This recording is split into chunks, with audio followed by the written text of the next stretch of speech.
আমার বিএনপি নিয়ে রিডিং হচ্ছে বিএনপি এখন আওয়ামী লীগের সবচেয়ে বড় বন্ধু।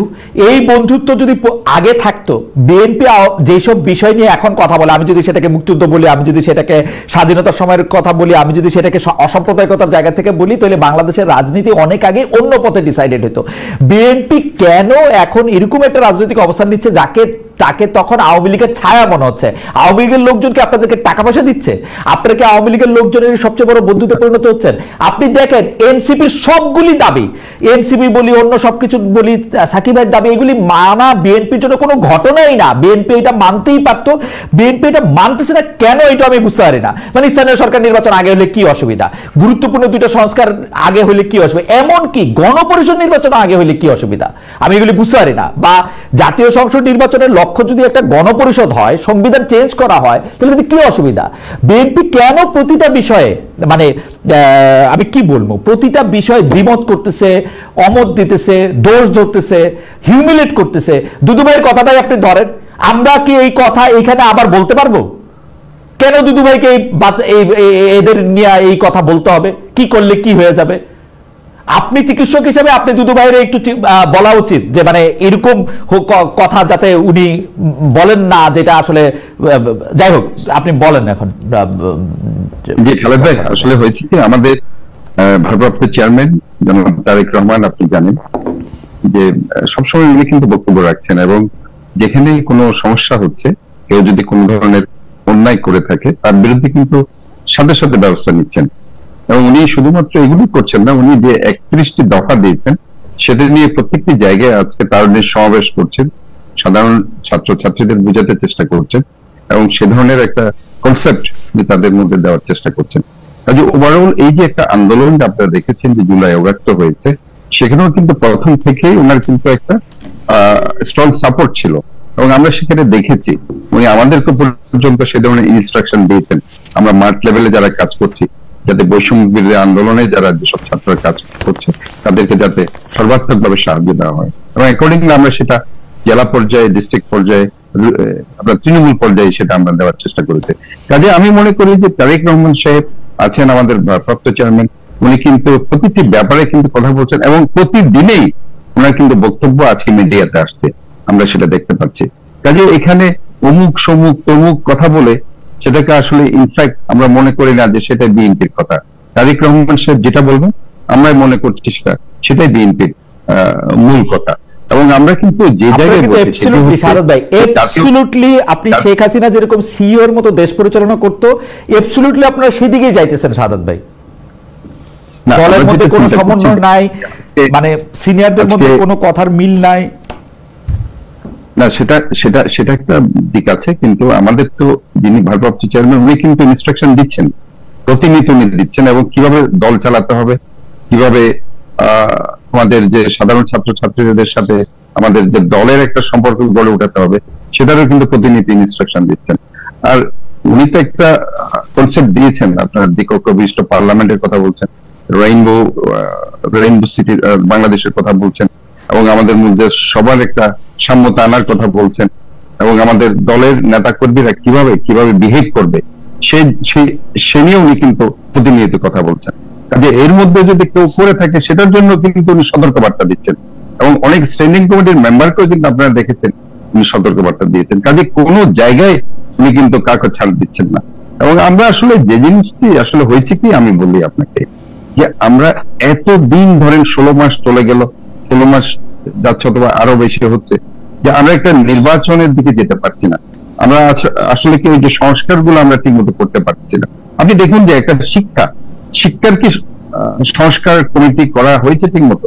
এই যে আজকে যে আমরা বারবার বলছি নৈতিক শিক্ষাকে প্রাধান্য দিতে হবে, কিন্তু এই শিক্ষা নিয়ে আমরা কি করছি? আমরা তো গত 16 বছরে বলেছি যে শিক্ষার হার বৃদ্ধি পেয়েছে, মান বৃদ্ধি পায়নি। তাহলে মান বৃদ্ধি পাওয়ার জন্য আমাদের কি করা উচিত?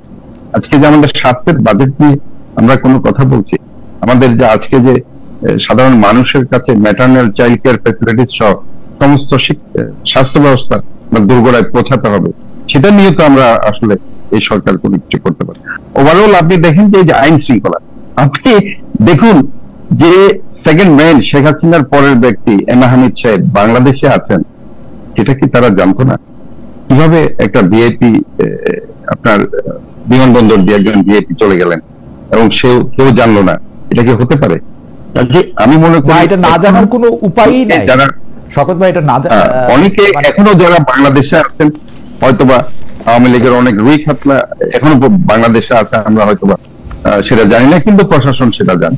কাজে আমার মনে হয় এই জিনিসগুলো খোলাসা করা উচিত, যে আসলে যে আমাদের যে আইন শৃঙ্খলা বাহিনীর সংস্কারের কথা আমরা বলছি, আমরা একটা নির্বাচন যেটা বলছি, নির্বাচনের যে একটা প্রাইমারি কিছু সংস্কার আছে, সেকেন্ডারি টার্সিয়ারি, প্রাইমারি সংস্কার গুলো করে তার নির্বাচন দিয়ে একটা গণতান্ত্রিক যে সরকার, জনগণের ভোটে নির্বাচিত কিন্তু সাদত ভাই আপনি একটু ব্যাপারগুলি একটু খেয়াল করে দেখেন যে বাংলাদেশে, এটা আপনিও জানেন যে বাংলাদেশে আসলে চাকরি, টেন্ডার, এই জিনিসের জন্যই বেশিরভাগ মানুষ রাজনৈতিক আধিপত্য বিস্তার করতে চায়। হলগুলি দখল টখল এগুলি যদি আমি এটার মধ্যে বলি, আপনি কি এটা মনে করেন না তারেক সাহেবের এটা বলা সত্ত্বেও, তিনি কতটা মিন করেছেন আমি জানি না, আমি তার দল করি না, কিন্তু বাংলাদেশের প্রতিটা জায়গায় এই ব্যাপারগুলি নিয়ে বিএনপির অভ্যন্তরে, বিএনপির সাথে জামায়াতের, বিএনপির সাথে এনসিপির, বিএনপি যেহেতু সবচেয়ে বড়, এই চাঁদাবাজি, এই টেন্ডারবাজি নিয়েই কিন্তু আসলে বেশি গন্ডগোলটা হইতেছে। আপনিও নিশ্চয়ই এটা খুব ফেস করেন সাদাত ভাই। দেখুন, আমি আপনার বারবার তারেক রহমান সাহেব বলছেন যে আজকে আইন শৃঙ্খলা বাহিনীতে যারা আছে তারা সেটা স্ট্রংলি তারা এটা আপনাদের হ্যান্ডেল করা উচিত। এখন তো বিএনপি কিন্তু ক্ষমতাতে নেই, এবং তারেক রহমান সাহেব কিন্তু বারবার বলছেন যে আমার দলের যদি কেউ এই ধরনের কাজ করে থাকে তাকে আইনের হাতে তুলে দেওয়ার জন্য, এবং সেটার দায়িত্ব কিন্তু প্রশাসনের। আমি এই জায়গাতেই বলছি, আপনি দেখুন বাংলাদেশের সেকেন্ড ম্যান শেখ হাসিনার পরে সে রয়ে যায় বাংলাদেশে, নিশ্চিন্তে চলে যায়, তাহলে আপনি কোথায় কি কাজ করবেন? আমার কথা হচ্ছে এই জায়গায় সংস্কার করা উচিত বল আমি মনে করি। না হয় আপনি ধরেন একটা নির্বাচন যখন দিতে যাবেন, আবারও ঠিক একইভাবে আইন শৃঙ্খলা বাহিনী যারা এখন লোয়ার লেভেলে আছে, যারা অর্ডার গুলো এক্সিকিউট করে, দেখুন ওসি অর্ডার দিবে, এক্সিকিউট করবে সাব ইন্সপেক্টর, অ্যাসিস্ট্যান্ট ইন্সপেক্টররা, সেখানে যদি গলদ রয়ে যায় তাহলে তো গ্রেফতার করবে।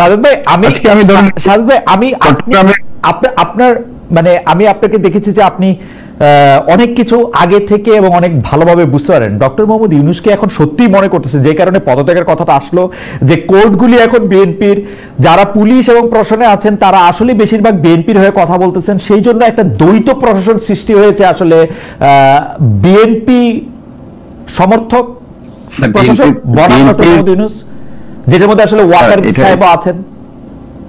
না, এখানে আসলে একটা জিনিস আমি আপনাকে বলি, আমি আপনাকে উপরের ধাঁচে হয়তো তারা কিছু প্রশাসনের সংস্কার করতে পেরেছে, কিন্তু মিড এবং লোয়ার লেভেলে এখনো কিন্তু আওয়ামী লীগের লোকজন বিরাজ করছে। আপনি এখন সচিবালয়ে যদি যান, ভারপ্রাপ্ত চেয়ারম্যান জনাব তারেক রহমান, আপনি জানেন যে সবসময় উনি কিন্তু বক্তব্য রাখছেন, এবং যেখানে কোনো সমস্যা হচ্ছে, কেউ যদি কোনো ধরনের অন্যায় করে থাকে তার বিরুদ্ধে কিন্তু সাথে সাথে ব্যবস্থা নিচ্ছেন। এবং উনি শুধুমাত্র এগুলি করছেন না, উনি যে 31টি দফা দিয়েছেন সেটা নিয়ে প্রত্যেকটি জায়গায় আজকে তার সমাবেশ করছেন, সাধারণ ছাত্রছাত্রীদের বোঝাতে চেষ্টা করছেন, এবং সে ধরনের একটা কনসেপ্ট যে তাদের মধ্যে দেওয়ার চেষ্টা করছেন।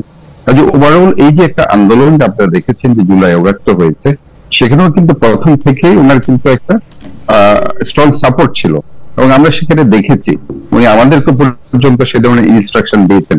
আমরা মাঠ লেভেলে যারা কাজ করছি, যাতে বৈষম্য বিরোধী আন্দোলনে যারা যেসব ছাত্ররা কাজ করছে তাদেরকে যাতে সর্বাত্মক ভাবে সাহায্য দেওয়া হয়, এবং অ্যাকর্ডিংলি আমরা সেটা জেলা পর্যায়ে, ডিস্ট্রিক্ট পর্যায়ে, আপনার তৃণমূল পর্যায়ে সেটা আমরা দেওয়ার চেষ্টা করি।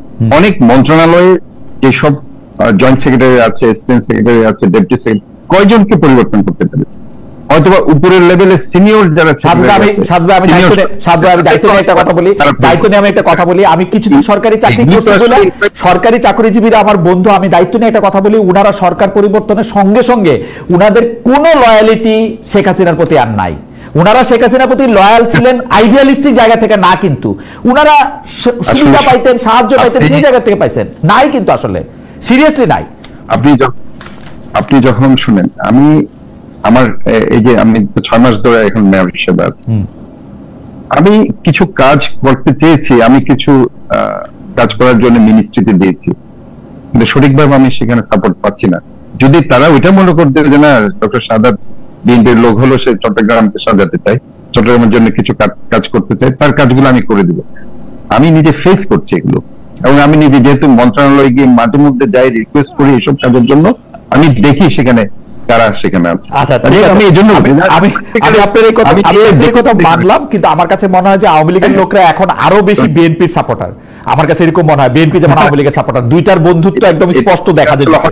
অ্যাপারেন্টলি আপনার মনে হচ্ছে, কিন্তু প্র্যাকটিক্যালি আমরা যারা এখানে মাঠ লেভেলে কাজ করছি আমরা বুঝতে পারছি আসলে এখানে একটা আওয়ামী লীগ নিষিদ্ধের দাবি আপনারা করেন নাই, ওইখানে জানো নাই, পরে আবার এটা সমালোচনা করছেন। সাধু ভাই, আমি আসবো আপনার কাছে। আজকে আমরা অনুষ্ঠানটা একটু বড় করতে চাই, একটু সময় বাড়া নিতে চাই, একটু প্রডিউসার আবির ভাই একটু অনুরোধ করতেছি যে আমরা একটু বড় করতে চাই আর কি।